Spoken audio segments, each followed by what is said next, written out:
I join the many individuals and organizations around the world in expressing grief and anger and protest in light of the acceleration of violence by the Israeli government and the settlers they protect in Sheikh Jarrah.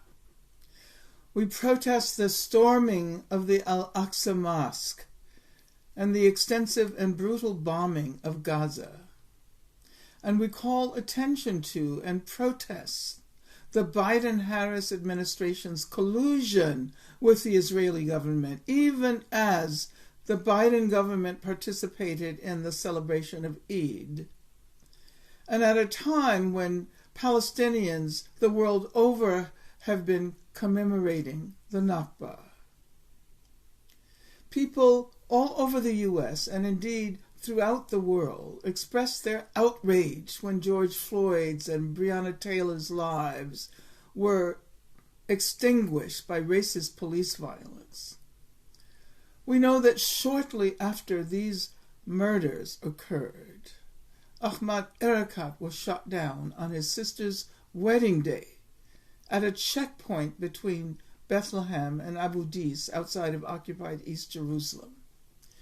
This was clearly a state-sanctioned execution that we now recognize as a harbinger of the current violent assaults on Palestinians in East Jerusalem and Gaza, where over 100 people, including children, have already been killed. This is unconscionable.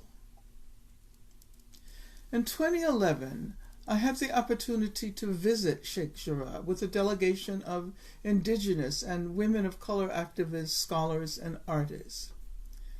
We talked with a Palestinian family who had been evicted from their home where they had lived for many decades.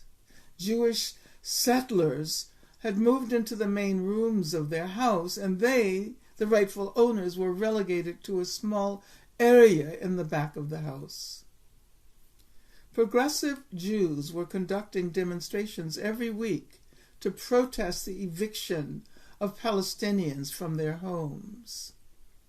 What we witnessed 10 years ago is now happening on a much larger and more threatening scale.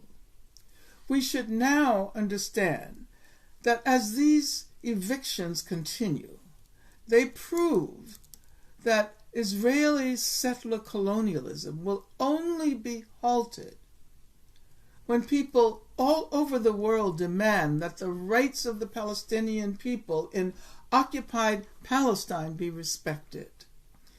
Here in the U.S., we must make our demands for justice in Palestine resonate as powerfully as our demands for an end to racist police violence. Stop the evictions. Stop the demolitions. Stop the bombing and end the occupation. Justice for Palestine.